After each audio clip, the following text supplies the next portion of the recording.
Welcome to Zen Meditation Planet Channel.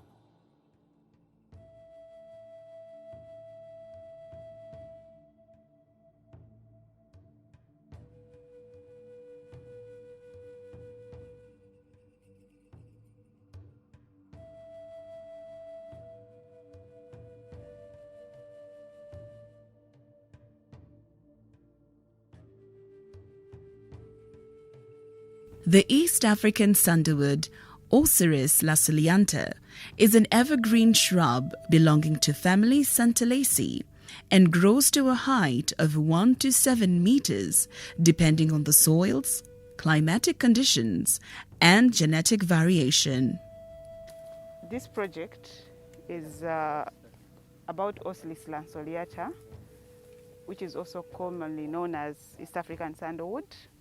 It's one of the endangered tree species, endangered by trade mainly in Uganda. Currently, we do not know the stock in the wild in Uganda.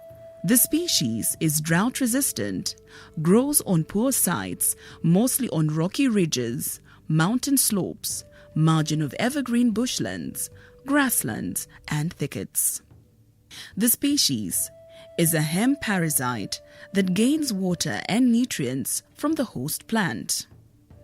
Host plants like Rhus natalensis promote the early growth of Osyris Lanceolata, the East African sandalwood, in terms of height, diameter, and the overall root and shoot biomass.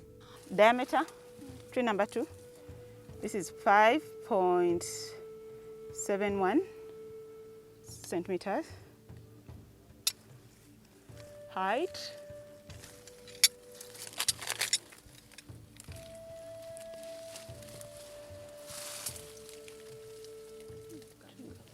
to 3, yeah. So 3 meters.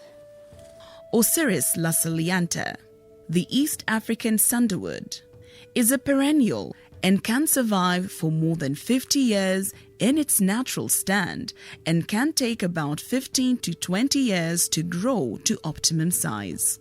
Following the need to understand the harvesting, processing, transport, uses, regulations, and look-alike species of sandalwood in Uganda, the Ministry of Water and Environment, through the Forest Sector Support Department, carried out a study in Moroto, Nakapiripirit, Bukwo, and Tororo districts. This activity contributes knowledge that is required in ensuring that trade and utilization of species, both at national and international levels, is non-detrimental to its survival in the wild. We have a number of documents that have been developed. One, to start with the inventory of the stocks that exist. We get to appreciate better what it is that we have and where it's located and in terms of quantities.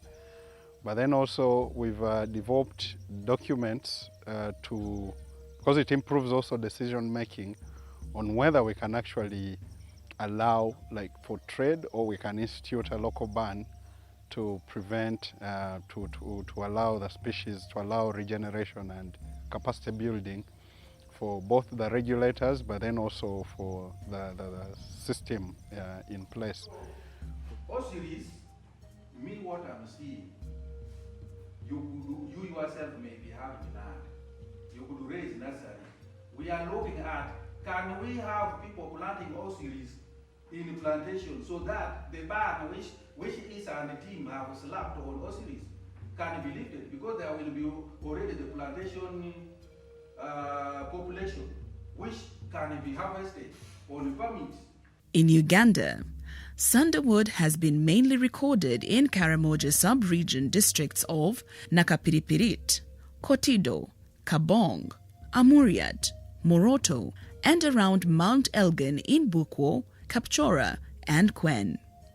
Sandalwood over the years has been traded for its fragrance, medicinal value and religious value, and wood carving potential. Apparently, it has good perfume oil in the heartwood and in the roots.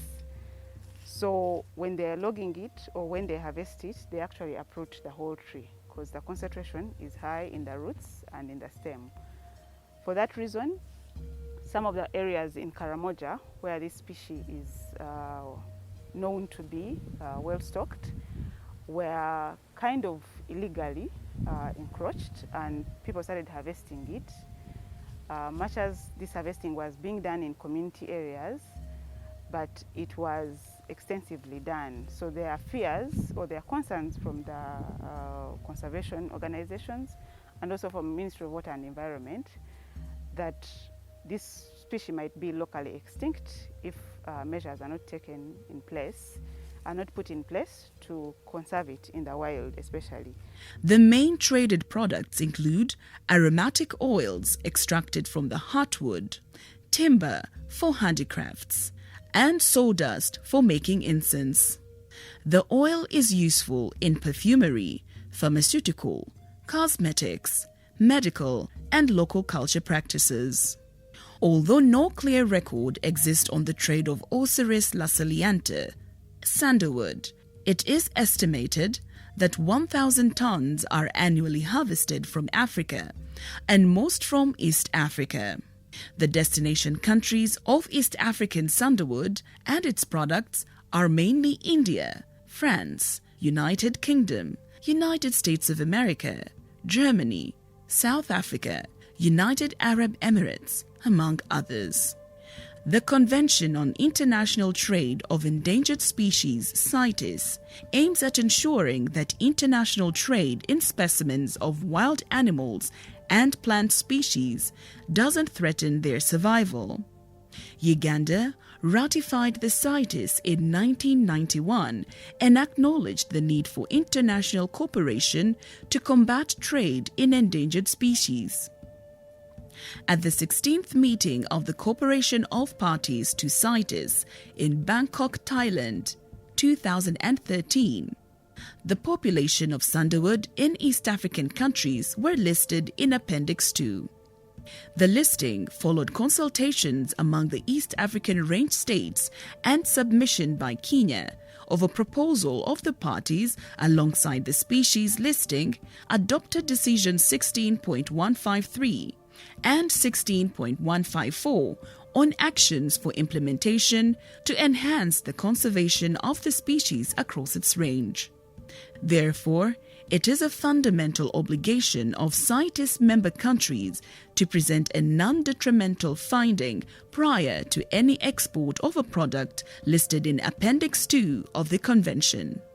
Monitoring and control trade in sandalwood in Uganda is charged with different institutions at the national and local levels. Also developed tools. For example, we have that document, the document-based tracking system, whereby the system actually equips us with the means to trace the products from the point of production up to, along the value chain, and that is good. It's something that does not only stop at Osyris, but also a number of other species like Prunus africana, which is also CITES listed among others within Uganda. So we believe that the project is helping a lot. Has helped us to widen our understanding, as in to transfer some of this the knowledge gained to managing other forest products. And then we also have under the project, we've also managed to produce a development strategy for the species, and with that, it gives us the opportunity to understand how best to manage the species in the immediate term, the mid-term, and also in the long term. At the national levels, the institutes include Forest Sector Support Department, National Forestry Authority, CITES Management Authority under the Ministry of Wildlife, Tourism and Antiquities, Uganda Wildlife Authority, Uganda Revenue Authority, and Environmental Police. At the district local level, there is the District Natural Resources Office, the District Forestry Services, and the District Police Office. Despite the presence of such structures at the national and local levels, Uganda lacks a well-established system of monitoring and control of trade in sandalwood. This can be attributed to the porous nature of the borders and remote ecological distributions, as well as limited infrastructure capacity of the respective entities. The responsible stakeholders and institutions in Uganda have limited capacity to monitor and control illegal trade of sandalwood.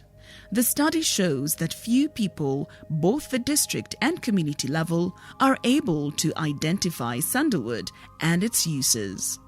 The people who could vividly identify sandalwood were the district forestry officer, the forest ranger, herbalists, charcoal dealers, and elderly people in the community.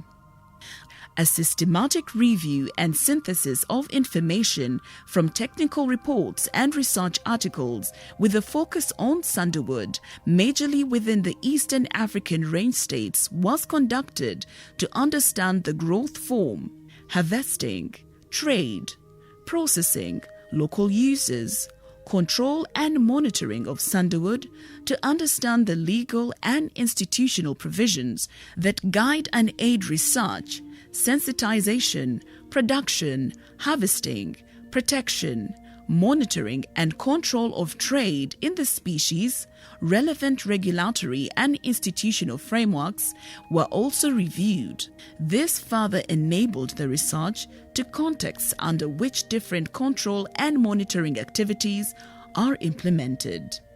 Despite the government ban on the trade of sandalwood in Uganda, the current unregulated local uses of the species, especially for fuel wood and construction, the persistence of illegal trade in the species and the low regeneration of the species may threaten the survival of the species in the wild.